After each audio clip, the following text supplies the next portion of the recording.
Tunƙa shi. Wato an kunna wuta daga cikin shirin fim ɗin na wata shida.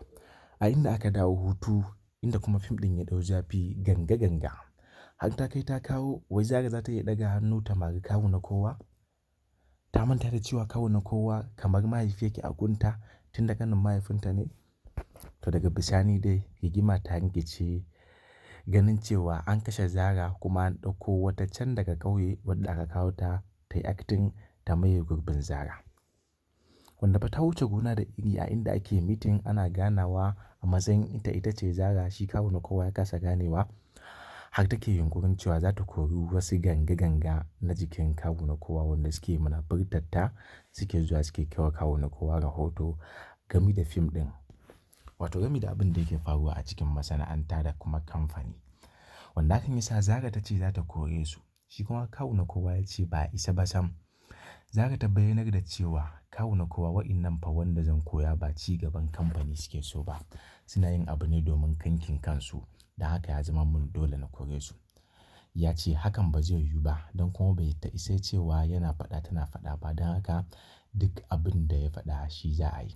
Sai dai shi kawu na kowa ya manta da cewa Zara fa wannan kamfanin nata ne. Shi kawai kamar mai riƙen dukiya ne kuma ta girma ya kamata ya saka mata dukiyarta.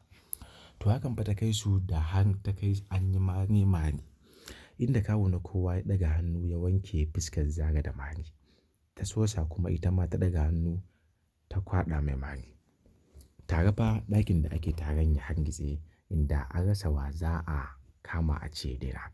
Shi kansa fa Ɗahiru ko mu ce Samir mijin na Zara shi ma rikicewa ya tsaya ya zama ɗan kallo a ciki. Domin shi dai Zara ce tasa ba shi da wata alaƙa da kawu na kowa. Tunƙa shi.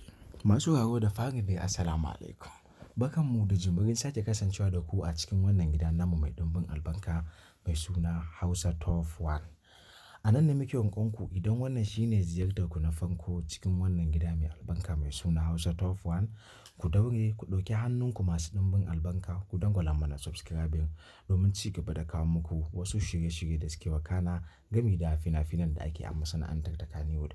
Wanda kuma hakan zai ba ku dama da ƙwarin gwiwa ya sa a dukkanin lokutan da muka ɗora fina-finanmu a cikin wannan gida mai albarka wanda muke wa laƙabi da Hausa Top One, ku ji daɗi kuma ya zo muku a ko da yaushe a wayoyinku. Ku danna ƙararrawar sanarwa wadda ita ce za ta dinga sanar da ku a dukkanin lokuta. Daga ƙarshe dai sai ɗaukan kawu na kowa aka yi aka fita da shi domin ba a so a ƙara yin abin kunya. Tun da dai Zara ta mare shi ko kuma mu ce ya mari Zara, Zara ta rama. Hakan ya sa mutane suka ja hannunsa suka fita da shi. Sai dai a lokacin ɗan nasa da yake takama da shi mara kunya bai zo wajen ba.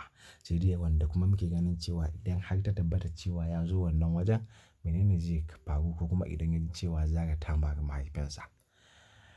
Wannan dai shine abin da ya faru a cikin shirin fim ɗin na wata shida daga dawowa hutu an fara da masifa. Sai dai mu ce ku yi haƙuri ku ci gaba da ziyartar mu akai akai mu ci gaba da kawo muku abin da muke gani muna kawo muku a ciki kuna mana subscribing.